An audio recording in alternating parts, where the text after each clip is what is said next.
After almost 20 years at war, the United States wants out of Afghanistan. To that end, U.S. officials recently announced they had reached a framework deal with the Taliban, with further negotiations ongoing. But after the costs of that conflict, in lives lost, in hundreds of billions spent, how well does this outcome deliver on the many aspirations the NATO force declared during the conflict? With us to consider that, in Philadelphia, Pennsylvania, Dominic Tierney. He is Associate Professor of Political Science at Swarthmore College and the author of The Right Way to Lose a War, America in an Age of Unwinnable Conflicts. And here in our studio, Major General Dean Milner, the last Canadian Forces commander in Afghanistan, now retired.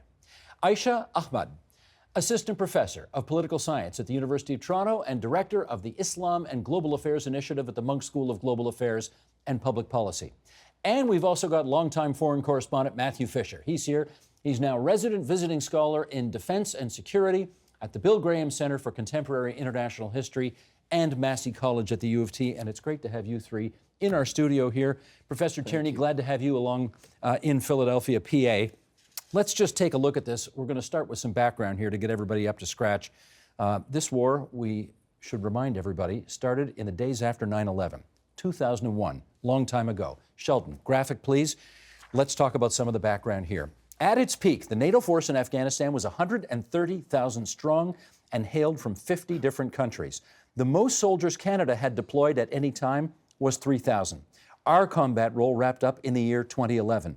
There are currently 22,000 NATO soldiers in Afghanistan today, 14,000 of those from the United States of America. Let's keep going. The war has cost the U.S. more than 2,300 lives. 158 Canadian soldiers gave their lives in this war. The United Nations reports that more than 32,000 civilians have died just since 2009, when they started recording casualties. The conflict has cost the U.S. Treasury $1.4 trillion, and the estimates for this country are $18 billion. Dominic Tierney, I want to start with you. When do you think the West realized that this war would ultimately be decided in the negotiating rooms as opposed to on the battlefield? Well, the British Prime Minister, Harold Macmillan, once said that rule number one in politics is never invade Afghanistan. But in 2001, the United States and its allies marched into this harsh and beautiful land. And a lifetime later, it seems, here we are stuck in a stalemate. The truth is that the United States ought to have begun negotiating with the Taliban back in 2002 or 2003. When the Taliban was on the run, it had fled basically to Pakistan. That was the time to try to reach a deal with the Taliban, offer them a generous peace. But instead, the United States waited a decade before it began any kind of real negotiations in 2011. And that bore almost no fruit, except for a prisoner trade of Bo Bergdahl, a U.S. prisoner for some Taliban detainees.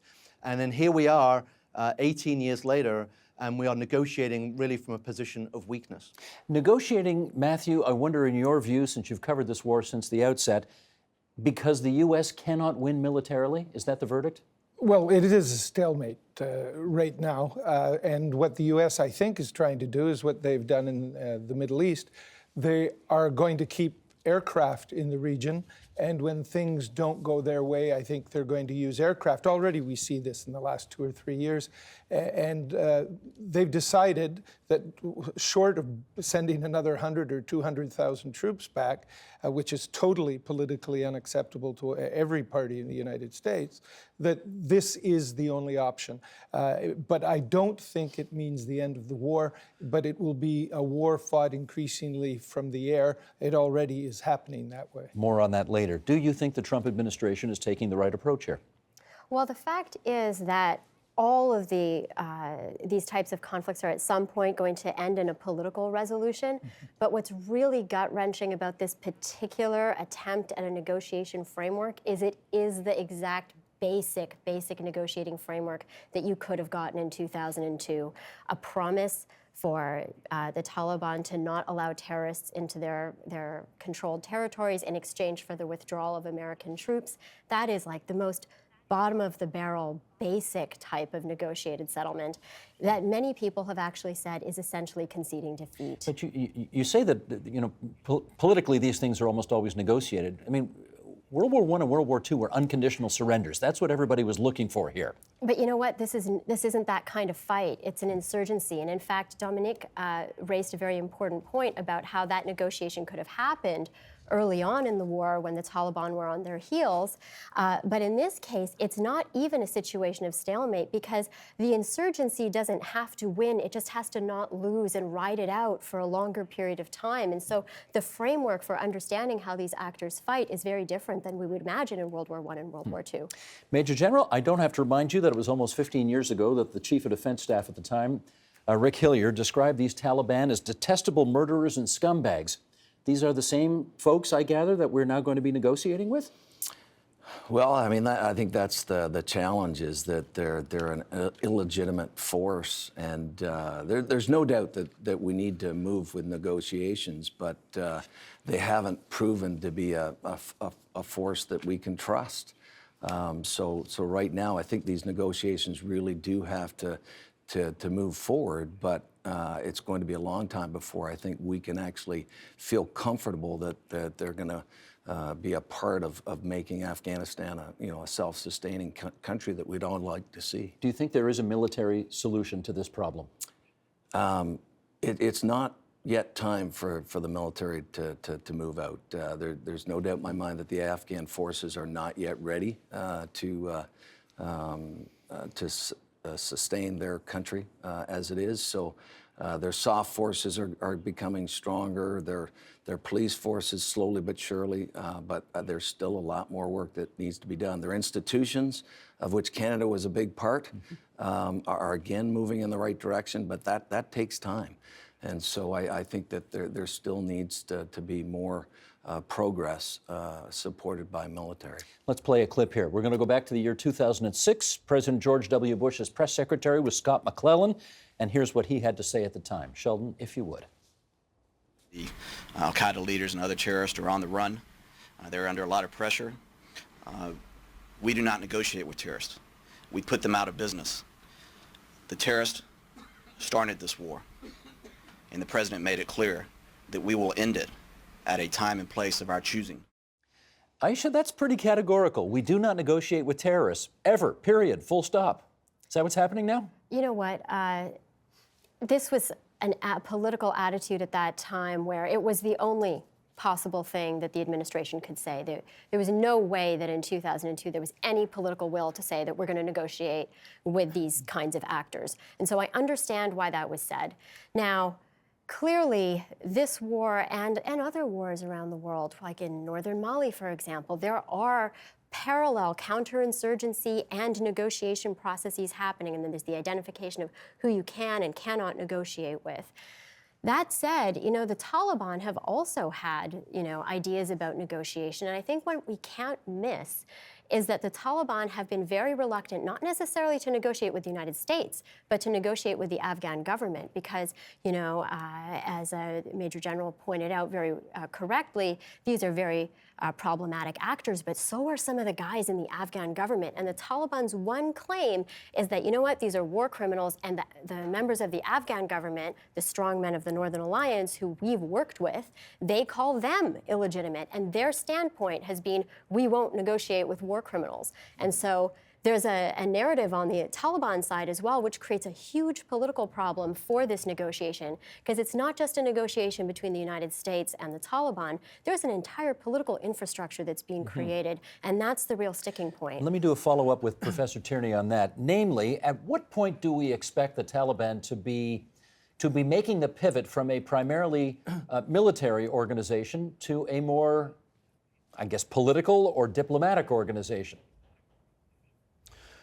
Well, the major goal, the end goal, is that the Taliban would evolve into a political party and be integrated into a new Afghanistan and moderate some of its positions. That is the ultimate end goal. The difficulty is that we don't have a huge amount of leverage in this process.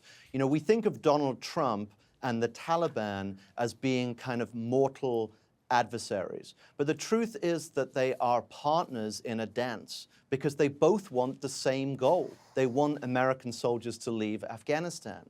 And so the Taliban is not going to offer very much in exchange for an outcome they think is going to happen anyway, any more than they would offer very much for tomorrow's sunrise. So the US, for all of its power and all of its might, has remarkably little leverage in these negotiations with the Taliban.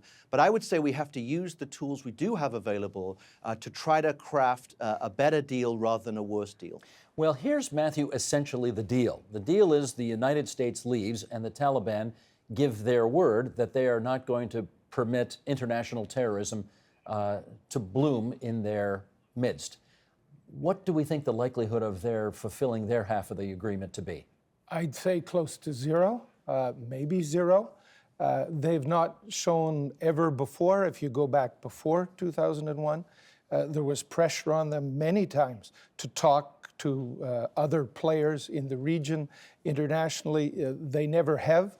They're giving us promises now that I don't think they can keep. Also, they are not the only terrorist faction in Afghanistan. If you look at the deaths over the last year, according to the UN, they have only killed twice as many Afghan civilians as Islamic State has, the new player that's over there.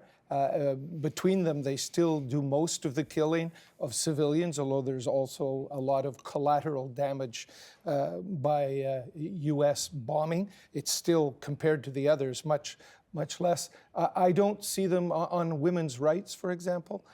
They may give guarantees, but I've spoken to the Taliban guys. I think Asha has as well. But when you get them on the subject of women, I find they're absolutely absurd in the positions they hold. I don't see them moving an inch on that. And the other thing, Steve, is what is Pakistan going to do about all of this? Where is Pakistan in the midst? You could almost argue that they've been a formal ally of the Taliban over the years. They certainly have offered safe haven to them, particularly in Waziristan, but in other places as well. And there's a new player in the region too, because China is putting money in and China is getting involved. And we always have to look at the outside players with Afghanistan. Afghanistan seems to survive all the outside players, but the outside players do meddle. I want to get the Major General on the original question, the likelihood that the Taliban will fulfill their end of the bargain. I think Matthew's absolutely correct. I just don't think that we can trust them as an organization and an entity to do that. So I think these negotiations do have to happen, but I see we're a long ways off from any kind of solution. I think they've got to prove that to everyone that they can do more than what they're actually saying. So I 100% agree. Professor Ahmed, what do you say? So a couple of things. First, you know, I've talked to, of course, these members of the original Taliban movement, and when they say, we're going to do it, we also have to think about their capabilities. You know, they do not necessarily, particularly the old guard, have any love for the internationals who they see as having created problems for them. They also don't love the Pakistanis. So are we asking them something that they can't actually execute on? Because in the 1990s leading up to 2001, they had near hegemonic control over Afghanistan, and they still had an out-of-control al-Qaeda influence over their organization. Yes. And so if they're weaker now, can we actually get them to do something that they may not be able to do? I do think they'll move an inch on women, though. I think that they will do that. Why? So there are a number of debates that are being had on that issue within the Taliban organization at this moment, and they're making concessions that I can see the nature of the Islamic legal arguments that they're making that have wiggle room. And so there are opportunities, for example, they say you can be in government but not the head of state. Or you can be a working person and have an education but not necessarily run your own company. And so they're starting to use Islamic legal wiggle room to justify that discussion. Now, whether or not they'll follow through if they recapture the country is a different story. And culturally, what does that mean? Because most of what happens in Afghanistan that oppresses women is cultural. And how are the Taliban, the elders, They'll have more loyal Jirgas, I suppose, but how will they get the population? Most of the population is rural to behave. When I go into those villages, and I went into a lot of those villages, so did General Milner with Canadian forces, they're implacable about the idea of women. So even if the Taliban give a guarantee, as you say, they don't control perhaps that much, well, I don't think they control the villages on issues such as this. I believe very strongly that those villages are still in the hands of guys who are absolutely medieval. She said they'd give an inch, not a mile. She said that, an inch. Okay, and even on the question of the inch, and absolutely, I mean, in traditional Pashtun society, I can say, women's rights and our standard of women's rights in Canadian society is a very big delta. That said, I don't think it's valuable for us to confuse the fact that this war was never actually about women's rights. And the Taliban themselves will say, this is again getting back to that core issue of whether or not they'll negotiate with this Afghan government. They argue that the members of the Afghan government, like General Dostum, are horrible on women's rights. And they, in their own Pashtun Islamist way, see themselves as protecting Afghan women from the rapist militias that, were the scourge of Afghanistan in the 1990s. Let me get Dominic Tierney back in here, because I do want to find out if the Americans are going to be leaving, how exactly are they going to ensure that the Taliban fulfill their end of the agreement? Well, that's a $64,000 question right there. What I would say is that civil wars are famously difficult to resolve. They're one of the most challenging issues in all of international relations. It's actually a lot more straightforward to resolve a conflict between two countries, because the two countries can pull back to their respective borders after the war ends. But in a civil war, like in Afghanistan, you're actually expecting the combatants to live together, even govern together in a new political settlement. So one tool that has been useful in other civil wars is to use a peacekeeping force to oversee a peace settlement.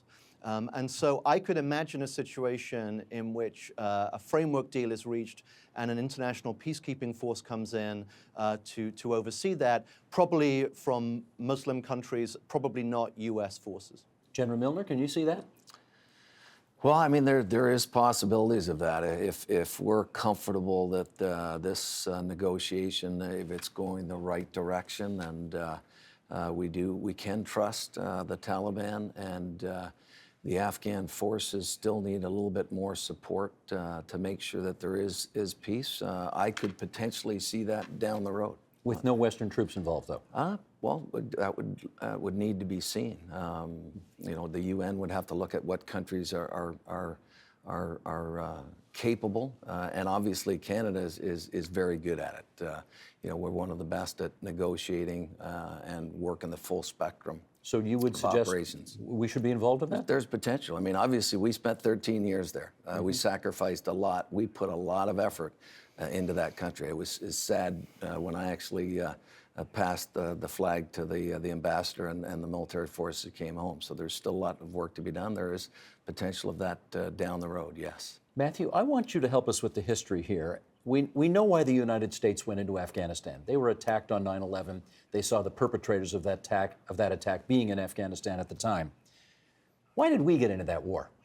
Well, we got into it because we are a partner in NATO, and a NATO member had been attacked. I believe Canada was the first country of all the NATO countries to say that this definitely fell under the NATO charter, that we must participate. Now, as to why we continued to participate beyond the initial attack, which defeated the government, that is something else. But initially, that is how we got in there. How did you see our mission changing over time? Well, literally, it changed 4 times. The first mission was looking for bin Laden. That certainly fits within what the NATO thing was, up in the mountains. They called it the Whale, where the Canadian forces and some U.S. forces from the 101st were up in the mountains looking for them. The second one was sort of a peacekeeping operation on the outskirts of Kabul. The third one was the combat mission, and the fourth was the training mission, which General Milner had. So there already were 4 different pieces to this. We got deeper when the Liberal government committed Canada. Popularly today, people say it was the Harper government, but it wasn't. It was a Liberal government that got Canada into combat operations there. The Harper government gave them the means to prosecute that war later on, and there were changes through the Manley Report. Canada paid a lot of attention to this file. They not only put in tremendous amounts of money and not only a huge number of soldiers, but also intellectual resources. And we, I think, achieved an awful lot. Well, that's what I want to find out. Aisha, you tell me from the, what was the name of that book you wrote, Jihad & Co.? Jihad & Co., Black Markets and Islamist Power. Okay, so you've been there, you know the lay of the land, you know what people there think. From the perspective of the Afghans, what's Canada's legacy to our 15-year involvement in their affairs?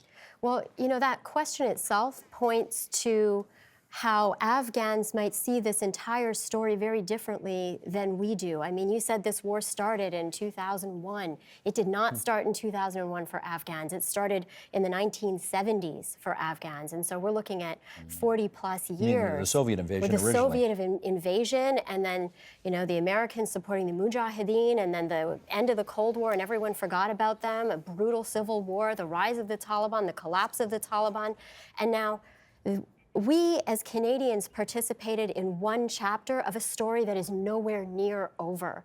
I mean, with the Americans considering this negotiation process, we shouldn't forget that, you know, Russia has resurfaced as a potential geostrategic player, inviting a different sort of side Taliban negotiation process, inviting Hamid Karzai to that. This story isn't over, and so as Canadians, even though this is our longest military mission, we have only been one part of a very long and nowhere near over story. I should ask Dominic Tierney, where do you think we are in the chronology of this, where are we now, 40-year-long story? Well, I think I agree with everything that was just said. We're probably in the middle of the movie or early in the movie, or this is a never-ending movie. The truth is that the Americans, I think in particular, have a vision of war where the enemy attacks the US, the nation gears up, the nation wins this great victory, and then the enemy signs a surrender document in Tokyo Bay, and then everyone goes home, and that's the end of the war. And Afghanistan sort of reveals that modern conflicts are just not like that. Instead, we're in this sort of forever war situation. And the United States and even Canada as well need to be comfortable with the idea of an enduring presence that combines both fighting and negotiating. And even a peace deal is not going to be the end of the story. The U.S. is going to be involved in Afghanistan for a long time. I want to ask the two men who have, I guess, most recently been there. Matthew, when was the last time you were there? Oh, I haven't been there for about 4 years. I've spoken with a huge number of people who've been there. The general has been there much more recently. You were there as recently as a year ago. Yeah, February of last year. Okay, so let's get both of you on this. Do the Afghans remember us and the contribution that we made? Oh, absolutely. As a matter of fact, I've gone down to Kandahar. I've spent a lot of time with the Afghan forces. They absolutely treasure our support and commitment to the country. Would they like us back? Yes, there's no doubt in my mind. So again, our lasting support was left an indelible mark on the Afghans, and they say it to us all the time. Matthew?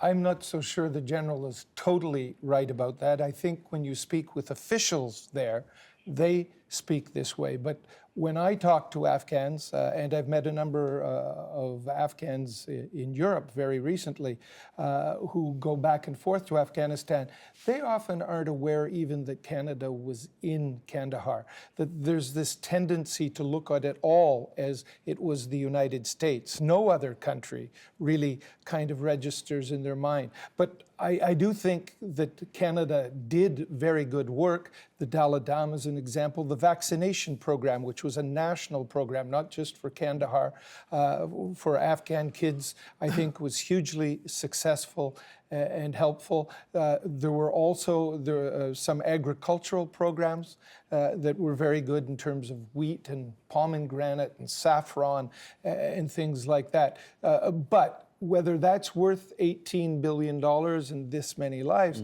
of course, we can debate that forever. I want to show some pictures here. Would you do me a favor and look up at that monitor up there? Sheldon, would you mind? Bring these pictures up. Here we go. You want to describe what's going on in that picture, General? That's actually the last couple days of the military's, our Canadian Forces commitment to Afghanistan, and I'm actually passing the flag to our, at the time, Ambassador, Miss Deborah Lyons. What's going on in your head at that time? I'll be very honest. I thought we left the commitment too early.